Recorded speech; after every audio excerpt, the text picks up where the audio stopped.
El Señor esté con ustedes. Del Santo Evangelio según San Juan. En aquel tiempo Jesús levantó los ojos al cielo y dijo: Padre, no solo te pido por mis discípulos, sino también por los que van a creer en mí por la palabra de ellos, para que todos sean uno, como tú, Padre, en mí y yo en ti somos uno, a fin de que sean uno en nosotros y el mundo crea que tú me has enviado. Yo les he dado la gloria que tú me diste, para que sean uno como nosotros somos uno. Yo en ellos y tú en mí, para que su unidad sea perfecta y así el mundo conozca que tú me has enviado y que los amas como me amas a mí.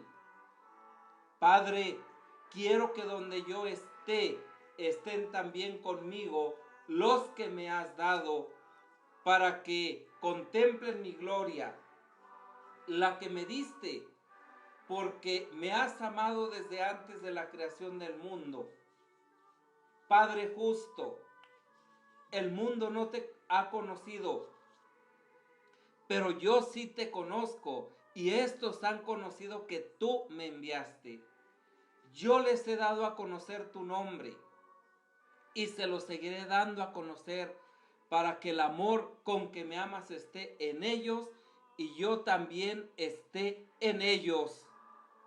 Palabra del Señor. Gloria a ti, Señor Jesús.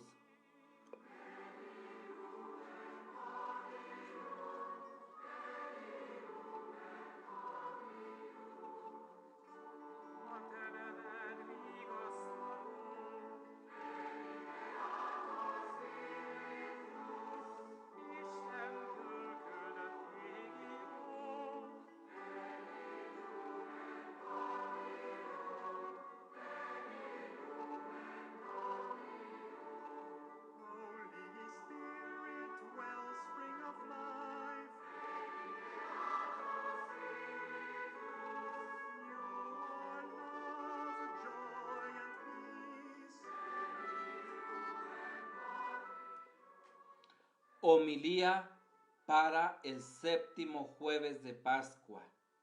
Queridos hermanos y hermanas, paz y bien. La primera lectura tomada del libro de los Hechos de los Apóstoles, capítulo 22, versículo 30 y 23, 6, 11, pone de manifiesto la acusación contra Pablo y finalmente la petición del Señor, que le dice: ten ánimo, Pablo, porque así como en Jerusalén has dado testimonio de mí, así también tendrás que darlo en Roma.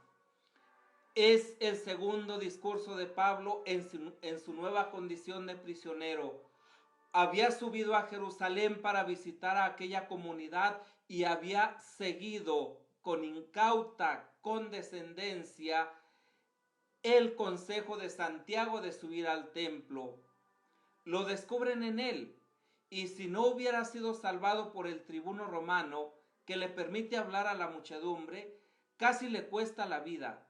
De este modo, tiene ocasión de contar una vez más su conversión, relato al que siguió una nueva intervención del tribuno romano, ordenando a los soldados que lo llevaran al cuartel. Una vez allí, Pablo declara su ciudadanía romana. Al día siguiente le llevan ante el Sanedrín, donde pronuncia este habilidoso discurso. Pablo juega con las divisiones entre los fariseos y saduceos a propósito de la resurrección de los muertos. Con ello despierta un furor teológico que les hace llegar a las manos. Los fariseos, superando la prudente posición del mismo Gamaliel, se alinean con Pablo y en contra del adversario común. Los romanos tienen que salvar otra vez al apóstol. La particular belicosidad de los judíos, belicosidad que se vivifica en esta visita de Pablo, es un indicador de la tensión nacionalista que está subiendo en el ambiente. Todo lo que tenía visos de amenazar la identidad nacional era rechazado, hasta el punto de llegar a la abierta rebelión contra Roma. Son páginas que reproducen el clima de expansión, de exasperación nacionalista que conducirán al drama de la destrucción de la ciudad. Pablo es consolado y tranquilizado de nuevo sobre su alta misión de testigo, no solo en Jerusalén, sino en el mismo corazón del mundo conocido. Fue una vida heroica la de Pablo, empleada exclusivamente al servicio del Evangelio. Tras aquel encontronazo con Jesús en el camino de Damasco, la vida de Pablo se transforma, se transfigura, se transpola, y su orientación va realmente en la consecución de la propagación del reino al mundo entero. Esta fue la oración de Jesús. Este era ya resultado de la misma. La oración de Jesús al Padre, la oración sacerdotal, había sido escuchada. Y de ahí el gran trabajo misionero para la comunión. Por eso en la tercera parte de su oración sacerdotal dilata Jesús el horizonte. Antes había invocado al Padre por sí mismo y por la comunidad de los discípulos. Ahora su oración se extiende en favor de todos los futuros creyentes. Tras una invocación general, siguen dos partes bien distintas: la oración por la unidad y la oración por la salvación. Jesús, después de haber presentado a las personas por las que pretende orar, le pide al Padre el don de la unidad en la fe y en el amor para todos los creyentes.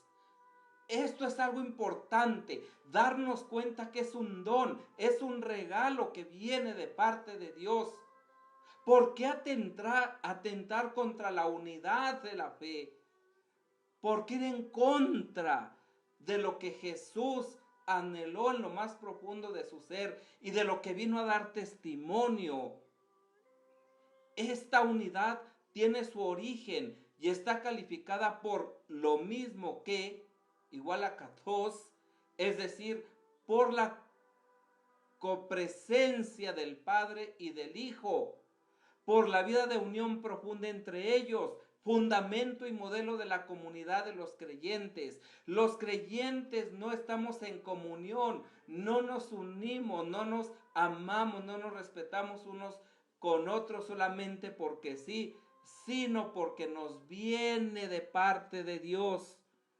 En este ambiente vital, todos se hacen uno en la medida en que acogen a Jesús y creen en su palabra, que es palabra de Dios, que es palabra de vida eterna. Él es la palabra. Quien cree en Él y vive como Él, da testimonio de la comunión. Este alto ideal, inspirado en la vida de unión entre las personas divinas, encierra para la comunidad cristiana una vigorosa llamada a la fe y es signo luminoso de la misma misión de Jesús.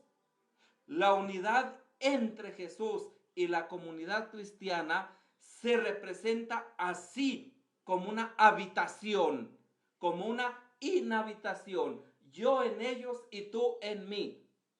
En Cristo se realiza, por tanto, el perfeccionamiento hacia la unidad. A continuación, Jesús manifiesta los últimos deseos en los que asocia a los discípulos, los creyentes de todas las épocas de la historia, y para los cuales pide el cumplimiento de la promesa ya hecha a los discípulos.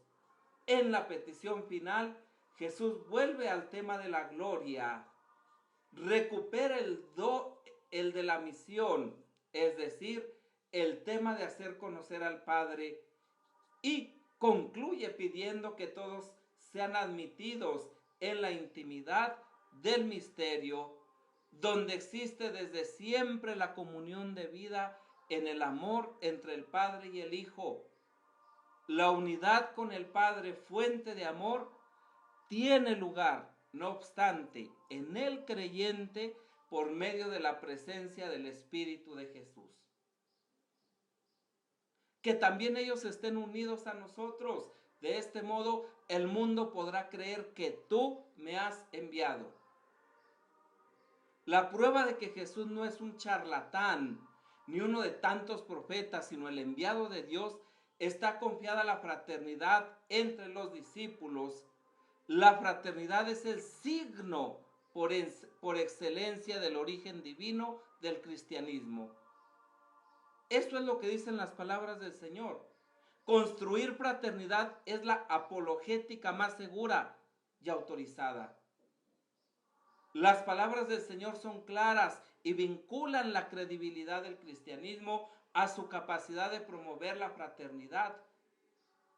Esa capacidad se manifiesta allí, donde los hombres y mujeres ponen su empeño en vivir como hermanos y hermanas, allí donde se tiene como sumo ideal aceptarse como cada uno es para atender a la unidad, allí donde no se busca sobresalir, imponer, rivalizar, emerger, sino ayudarse, comprenderse, apoyarse, allí donde la benevolencia constituye un programa prioritario, allí donde se ponen las bases para una recuperación de la credibilidad del cristianismo.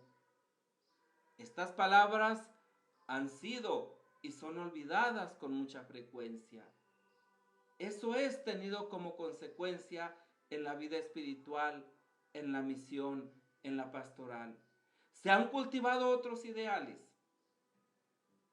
Otra consecuencia ha sido el escaso carácter incisivo de esos programas a los que el Señor ha garantizado el valor de signo probatorio de su origen divino y del origen divino de su mensaje. Queridos hermanos y hermanas, Jesús nos llama a la comunión. La comunión con Jesús no es comunismo, es cristianismo, es evangelio, es verdad, es libertad, es alegría, es esperanza. Que el Señor nos conceda la gracia de vivir unidos unos a otros. Paz y bien.